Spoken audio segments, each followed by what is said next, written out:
Yo, what's going on guys? Nick Moody here. And today I got a video for you, a Q&A video. I actually shot a while back together with SMOE on our way to Art on Train Festival in France. The videos about this project will come around next week, so stay tuned for that. But until then, enjoy this video and I see you soon. We are driving to France to the Art on Train Festival, and Nick and me had the idea to make a Q&A. The first question is, you're an amazing artist. That's it. Okay. Thanks for this great question. Is there a question mark right afterwards? Nope. Yeah. The Postal Service. The Postal Service. Okay. Asks. Favorite non-graffiti YouTube channel? Oh, there are several. First off, what kind of channels or genre do you watch if it's not art? I love toy content. What? In general. Okay. So toy content. Action figures, dinosaurs, everything all around this topic with toys. Yeah. And one of my favorite channels is Comic Toy Hunter. It's a German YouTube channel. Then I also really love the Slingshot channel, Jörg Sprave. I never heard of that. Yeah, this is hilarious. I mean, nowadays he's more like selling weapons, and his content has become a little bit more boring. But back then, when he was always just doing slingshots and making a Christmas tree launcher. What did he do? He was building slingshots and shooting on things? He's always building with plywood, rubber, and some screws. He builds weapons. He made the IKEA pencil machine gun. Okay. Where he could shoot this tiny IKEA pencils, and not graffiti. I mean, of course, I see other artists like Bobby. He asked about non-graffiti. Non-graffiti. Non-graffiti. Okay. Non-graffiti. Yeah, like okay. Bobby Duke arts, for example. It's not graffiti. I really love this dude. So these are my three that I would suggest right now. And you? I don't know if I could even pick three right now.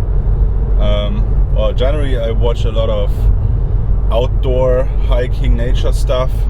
I like chill videos. I don't like these super hype Mr. Beast style content. I never watch stuff like that. Me neither. Well, for a long time I've been watching, I don't know, do you know Craig Adams' YouTube channel? No, never heard about him. He's basically doing hikes. He doesn't talk. He just hikes through the mountains, and it's super long form.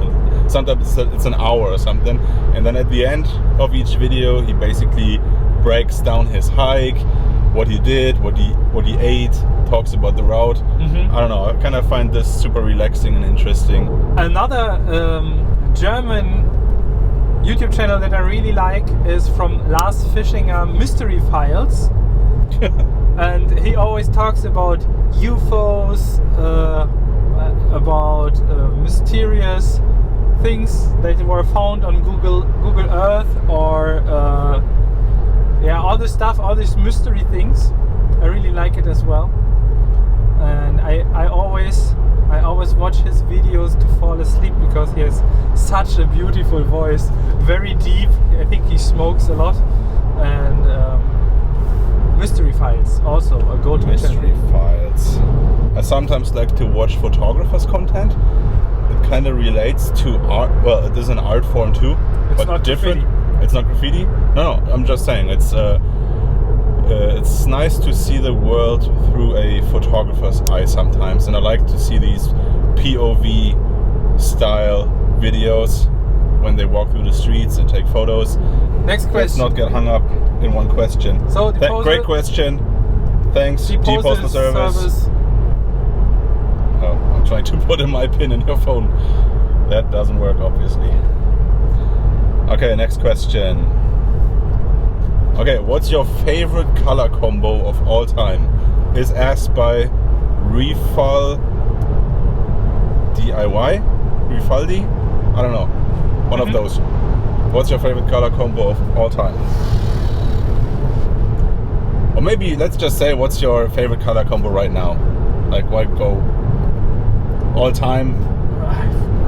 I don't know, but the problem is that I'm painting for so long, and I just discovered one rule for me, and this is you just need enough contrast and it will look good. And I don't pick colors because I want these colors. I pick colors because these are the colors that are just there in my storage. It never happened to me that I stand in my storage and say, oh no, I want to paint with malachite and it is not there and I can't paint. So I pick another color. For me, it is only important. It's only important to have enough contrast, and it is not that important to have a specific color. It can change. Even I pick colors because they inspire me, and I think, okay, these colors fit together with these colors, and it's always like a very intuitive process when I pick colors before I start painting. And when I'm at the wall and I want to start painting, I change everything again. So you have a least favorite color? My least, probably yellow, because it's so opaque, doesn't really cover that well. Nah, I would say my more orange. Orange. I love orange. I love orange as well, but from the covering point, orange is most times the worst. Probably depends on the orange shade. Yeah. Yeah. Pastels are always covering very well, so a pastel orange is good again. Yeah, I have to say I don't have a favorite color combination. Sometimes people tell me that there was one guy who told me that I'm always using pink, and I said, no, this can't be true. I don't. And then I was scrolling through my artworks, and oh yes, I really it's a nice contrast color. A lot of pink, but I don't have a favorite, or I don't know that I have a favorite color combination. For me right now, it's probably purple and orange, or purple pink. I used to hate purple, but I don't know. I experimented like a few videos ago. Actually, that was last year. I asked my Instagram followers for like what are you doing? There was a fly. I asked the people on Instagram for the color combo I should use for my next painting, and they all voted purple and pink. So I painted this backpacker in the factory in purple and pink, and I probably would have never painted with these colors if I hadn't tried that. And it was kind of an enlightening moment that I actually do enjoy painting with purple, but it's more of a like reddish purple purple. I don't really like this milky bluish purple so much. Like the warm purple more than the this goes purple. more towards the red instead towards the blue. And I feel this works very well with orange or even yellow sometimes. All warm colors. That's true. I like warm colors more than I don't like bluish colors, and I don't like green, like vibrant greens. I don't like them that much. So I guess I have a favorite, but that's all. I think the worst color, the color that I really don't like the most is cold green, bluish green. This is something that I really don't like. Question answered. Yes. The answer is I don't have an answer. Very low. Okay, we got toe back. When you're coming to Latvia, let's paint. Isn't your wife from Latvia? Yes, my wife is born in Jurmala in Latvia, and we want to visit Latvia soon, probably. But I don't know when, because all these private holiday trips, this is the planning of my wife. I don't plan the stuff. There will be the day when my wife tells me that I go to Latvia, and I say, okay, yes, we go to Latvia. And you want to go paint there as well? Did you? Yes, of course, always. When I go on a travel, I have to paint where I am. I need to do that more too. Usually when I go traveling, I'm not doing anything art related. I only take photos and videos. That's the only creative stuff I do. Because you're hiking. Just imagine you have to carry a box with spray cans all the time. But in fact, I thought a lot about doing hikes, bring my sketchbook, and start sketching and make videos about that. The only problem is it's not so heavy. It's not so heavy, but the problem is when you go hiking and do like long distances or like hike proper mountains, it's so important to get in the mood of hiking and walking. And if you're constantly stopping for like 15-20 minutes to make a quick sketch or drawing, it becomes so hard to hike. So the only thing I'm thinking is maybe hike to the top and spend an hour there to, like, I don't know, draw mountain peaks or something, and then make a video out of that one. Mm-hmm. That's an idea I had. I don't know, maybe I will do that at some point. Okay, so you're going to Latvia, but you don't know when? Yes. Nice. I have no plans on going to Latvia. But around Jomala, this area. This is where I will be. So please write me an email so we connect with each other. Blipsqueak asks. Blipsqueak. First drink of the day: water or coffee? Coffee. 100%. I never start the day with water. For me, it's water. Really? Yeah. So you drink a water and then you make a coffee? Yeah, I have this big jug of water. I always have that right next to me at my bed. He always has it in his pocket. I always have that on me, and when I wake up, the first thing I do is I try to drink. He drinks one of these. Yeah, this is 3 liters. No, I try to drink the amount of 1 glass basically, because I feel like I always feel so dehydrated in the morning. I need to drink a big glass of water basically, and then right away after I drink coffee. I feel dehydrated as well, so I drink 2 or 3 coffees, and then maybe I drink the water. Yeah, I drink coffee right after. Okay, that was a simple question. Thank you. Yeah. Okay, will you come to Hanover to paint? Luck Graffiti asks. Luck or Luke? I don't know. I think Luck. Will you come to Hanover to paint? It's not planned. Not planned, recently. Yeah, same. Hanover. Oh yes, Hanover. Hanover is kind of random. Yeah. But why not? Why not painting in Hanover? It's a nice city, I guess. It's not that far away. No, it's not far. It's like 2 hours, 2.5, maybe. Or is it more? Not so far. Depends on. Do you have any nice walls in Hanover? Yes. Hit us up. They will probably have nice walls in Hanover. Okay, next question. Christchurch asks. Christchurch. Are you from New Zealand?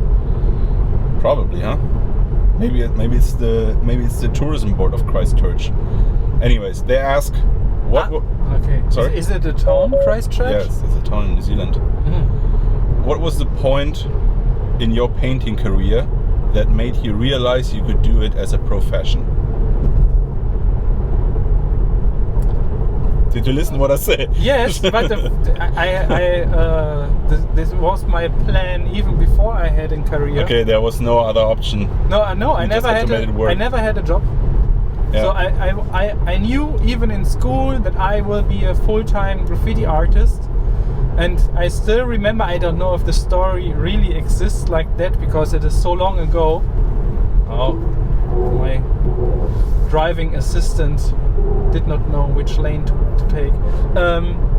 I don't know if the story really existed like that, but in my brain it was this moment when my daddy asks me what I want to become when I'm an adult, and I told him that I will become a graffiti artist, and he was really confused and said to me, but this job doesn't exist.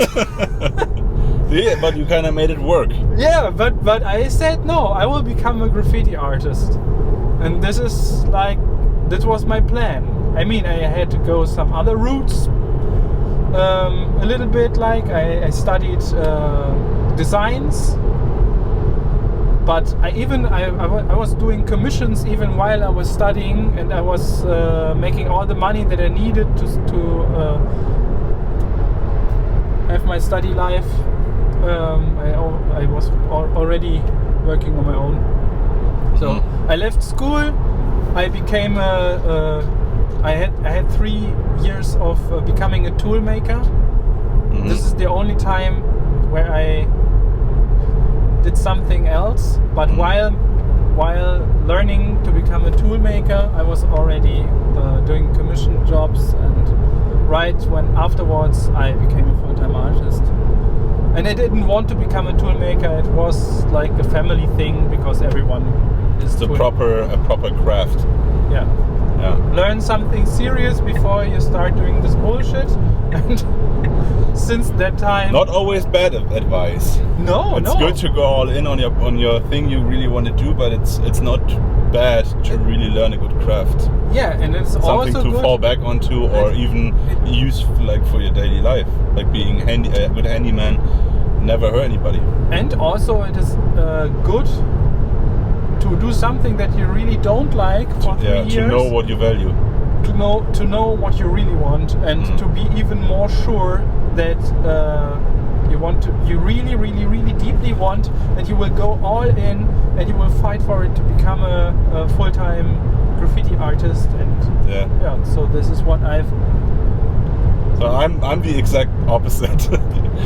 Like for me, I always knew I wanted to do something creative, probably like something that involves painting in some way. But I had so many different jobs. I tried so many different things for so many different reasons. A while ago, I counted all my jobs. I think I did 24 different jobs. Really? And that's everything. That's from like delivering newspapers and working as a whitewater raft guide, and working for a rental company, a vacation rental company. Did web design as a freelancer before, a few years ago, with logo design and stuff like that. So many different jobs, and I don't know why. I mean, a lot of these jobs I did because I was traveling, and these were the jobs you would do when you travel and you're a backpacker. You kind of work in tourism and in vacation, and I used to live in a ski resort, or in several ski resorts. So this is the kind of jobs you do. But then eventually, when I got back, I kind of pulled the trigger and thought, well, I could maybe make this work doing art. And then one thing came to another. We started hanging out again. So you gave me my first few jobs, basically, or my first few commissions.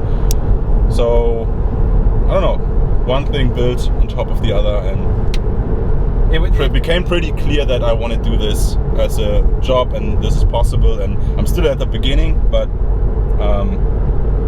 I have total faith that this is going to work out in the end, and I can make a good living with it. Yeah. And if not, I have a wide variety of skills. I studied. I'm design and project manager, so if worse comes to worse, I could still do a regular office job.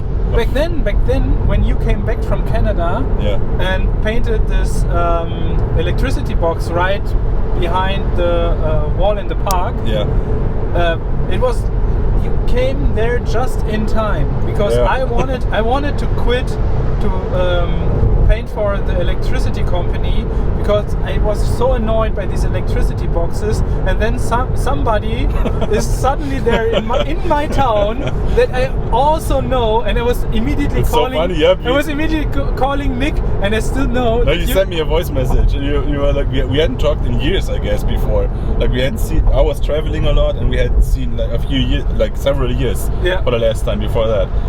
And then I got a voice message like, oh, you painted this box here.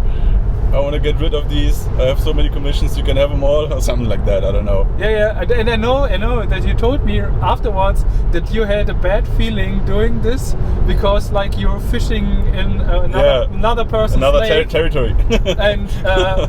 and I was really happy about it, and I gave you all my clients and said, okay, you take them, so I can tell them that I will stop now, but I already have somebody who does it also very, very good.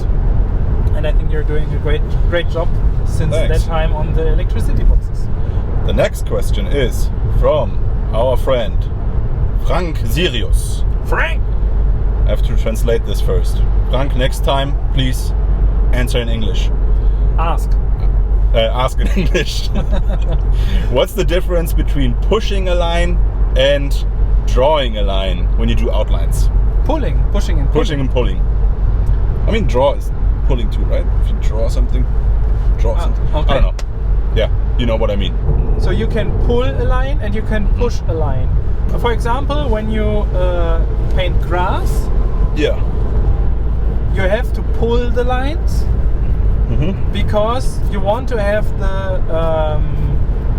the blurry part of the line in the ground, and you want to have a sharp tip of the grass. When you push grass, suddenly it looks super weird and ugly. Okay, then I do know what you're talking about. I just didn't know there was a theory behind it, a technique. Okay, for me, since I don't really draw letters or very clear structured objects, I realized that when we did the name swap challenge, one of the first times I painted graffiti in many years, so I really had to paint outlines. I'm not very good at it because usually I paint in little strokes. Like the stuff I paint requires like little bit, like building it up piece by piece with little strokes instead of pulling long lines most of the time. So I rarely do that. So Frank, I can't tell you anything about pushing or pulling lines. But I think you didn't expect me to answer this question. Okay, next question. Why don't you make your own Discord server for someone who has a huge following? Asks Bovek1. I got a own Discord server, and there are even open threads in it where you can post stuff, but I'm in communication with so many people all over the day that I just don't have the time for it.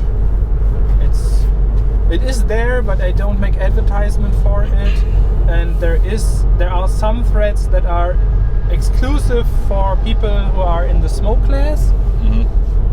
And the SMOE Class is a class where I teach how I see graffiti letters and how I build graffiti letters and where to put all these extra elements and arrows and stuff, and what is necessary to make a letter look beautiful, and how letters work with each other and everything. And how many students do you have in that SMOE class, or how many? At the same time, mostly there are like 15 to 20, but I already had like 250 classes. Okay, and when is the next time people can enroll, or can they come in all the time? All the time. Okay, link is down below. Yeah. Anything else you wanted to say about the Discord? No. Okay. GraphMolo1 asks, when are we painting together? Probably a question you get a lot. Yeah. How do you handle this? Like having so many people wanting to paint with you? Yeah, the problem is time. First of all, I would love to paint with everyone. I don't make a choice by how many followers you have or how good the quality is. That at the end, if you're a nice guy, I like to paint with you. But the problem is that I need to make money and YouTube and making YouTube videos with people that nobody knows and who most times feel uncomfortable in front of a camera. Makes absolutely no sense. It is hard for me. It is hard for me to always say no and always say, yeah, sorry, I can't. But I don't even know this person. Are we gonna do a pee break soon? I really have to pee. Let's make a pee break. I think it's the coffee. Then we can maybe. Okay, maybe just turn off the camera. We can pause. Okay, let's do more questions until we find a truck stop. Epon takes pills asks, are you going to come to Serbia? No. Okay. Not that soon. Okay. Not planned at all. After this trip, I will stop traveling for a longer time because I'm. Oh, then the year's almost over. Yeah, like but summer's almost over then. Yeah, but I also planned or tried to not to go to jams in the next year at all. Oh, really? Yeah, really. I want to focus more on painting. Just for me, painting. I want to paint more in black books. I want to paint more on canvases. I want to do more stuff just for myself, and want to put all these extra hours of traveling, of planning, of communication with people. I want to put all these distracting elements out of my life, because I already have enough of them in my life. We should do at least one jam or something. Yeah. To do a YIC wall together.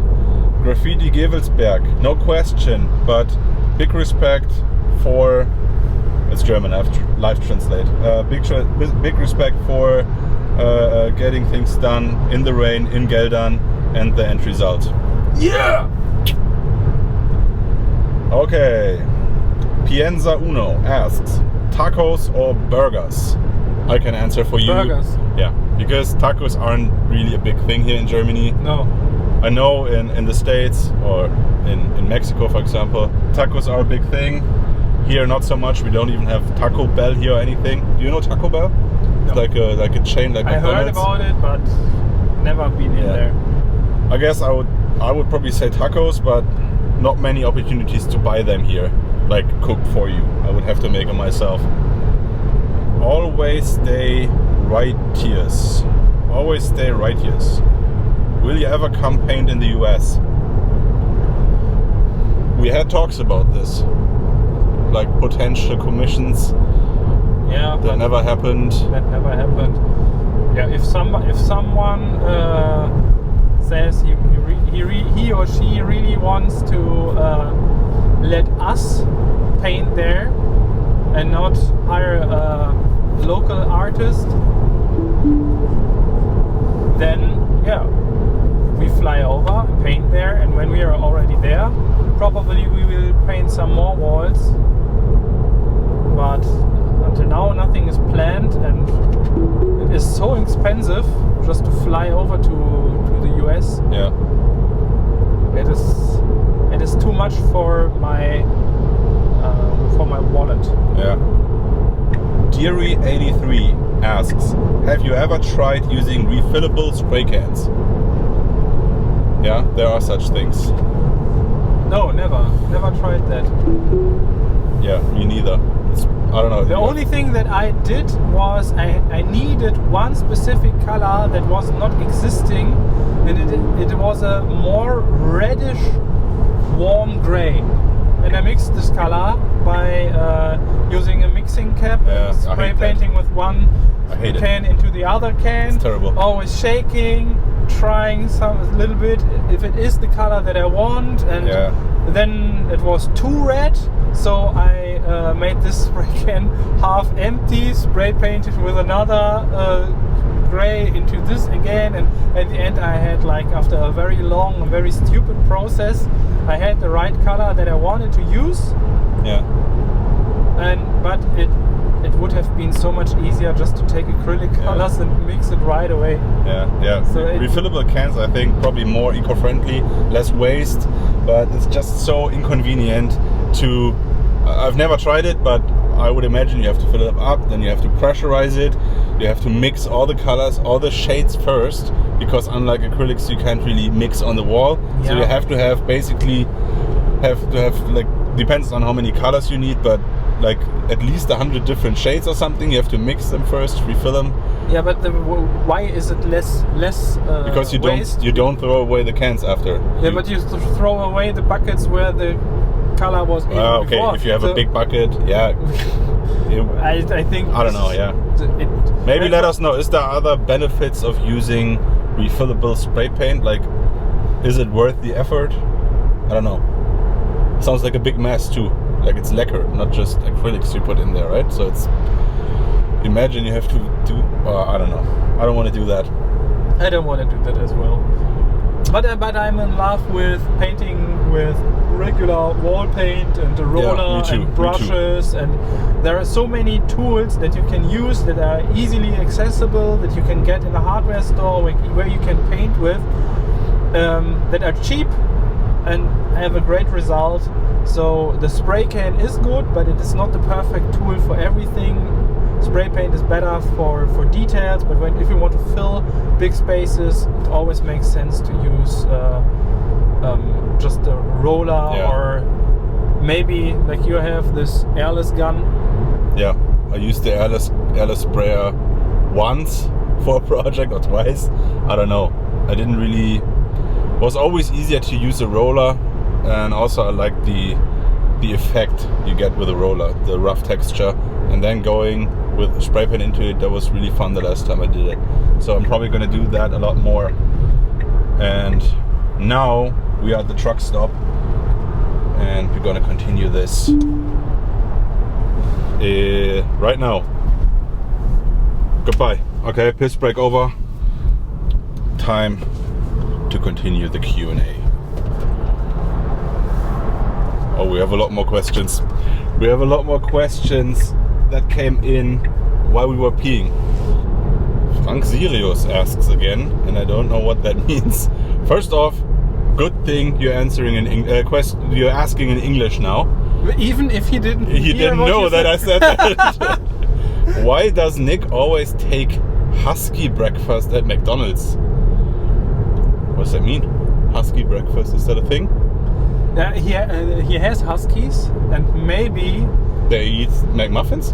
Maybe he gives McMuffins. Coffee and McMuffin for breakfast. Maybe his Huskies just look so healthy because they eat nothing else than McMuffins and drink coffee.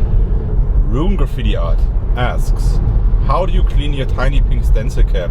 I've been using it for a while and it's really dirty. I've put it in nitro thinner. Okay.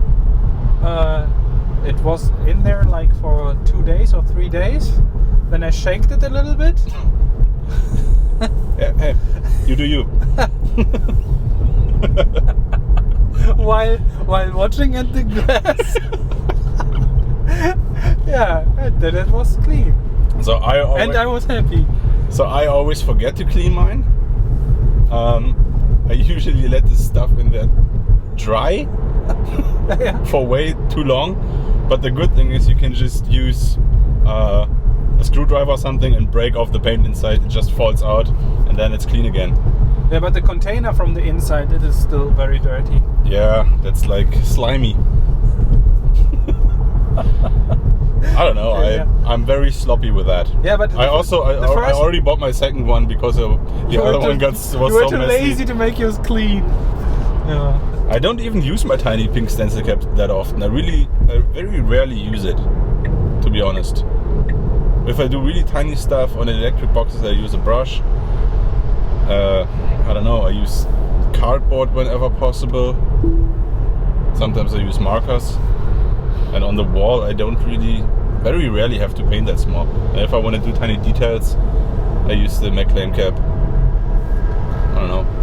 It was super interesting because I forgot my tiny pink stencil cap a while ago, and then I decided to make the lines with the level 1 skinny cap, and I just pressed it just a super tiny bit, and I really made it to make as thin lines as I did with the tiny pink stencil cap. So you would say the tiny pink is maybe obsolete now. You can do with it. Yeah, it is obsolete. You don't need it if you have more can control. Yeah. I don't really like the look of the lines that come out of there. Sometimes it works for some things you want to paint, but oftentimes it's just too soft and too, I don't know, it's not sharp enough of a line. Yeah. but still a good tool for some situations, at least. Okay, Bipin K asks, could you do a how to draw a perfect style video where you explain proportions, etc.? And I bet you already did. I mean, what's the perfect style? But the perfect style does not exist. Yeah. The only thing that you can achieve is the moment of thinking that you've painted the perfect style until you notice that you could have done a tiny bit different, and this is always the motivation to paint the next perfect style. Basically, I always come back, or the ideal situation is that I come back from painting and really think that I painted the perfect piece, and the longer it takes to realize that I've done something that could get a little bit improvement, the longer it takes to have this moment, the better the artwork is. But sooner or later you will always think, okay, I would love to change this, would love to change that. So the perfect piece does not exist. But there are obviously there are a lot of rules of aesthetics. I think that's what his question was. Rules of aesthetics and what works and what does not work, and why one line, why one thing is more flowy than another thing. And I teach all this in my SMOE class, and it is link down below. It is it is 26 pre-recorded videos to go there step by step, because you can't start explaining this in the middle. You need to know so much really super basic stuff right before we can go into the detail. Like, it took me 10 years to understand that a graffiti letter, for me and my personal taste and the taste of many other people, a graffiti letter should have the swing and the flow like if it was made with a super big brush on the wall, and the outlines are just a result of a movement of a brush that never existed. So letters are made with strokes, and outlines are just the result of the letter. So the letter makes the outlines, and not the outlines make the letter. And you need to have you need to focus and train your imagination of not existing strokes and lines that you just outline on a piece of paper or on a wall, so that it looks afterwards like if they have been there before, even if they have never been there. And this is like, it's super complicated, and the easiest way not to make it that complicated was to build a tool like a really big brush or a broom or something, and really write the letters to the wall and just put outlines all around it. I have this idea for so long, but I never did this. I would say a big thanks for all your questions, and big thanks for the 340 people who have seen this video, because Q&A videos are most times not that popular, but Nick really loves to edit them. Yeah, especially with all the sounds in the car and so on. We're trying to record the sound on an external mic this time, and we don't know if this is going to work out at all, but it should. It's so close. Maybe it could work. We will see. Yeah! Good morning, wakey wakey. And those 20 people who used this video to fall asleep are all awake now. Okay. So a big thanks for watching this video. For all the questions. It was an absolute pleasure having you with us in the car on the way to France, and we have to go paint the train now. So yeah, sounds so important. See you later. All right, so I hope you guys enjoyed this. Let me know down in the comments if you made it all the way to the end, and definitely make sure to subscribe to my channel. The videos about Art on Train Festival will be released, like I said, around next week. It's gonna be 2 parts, one on SMOE's channel, one on my channel. So I see you then.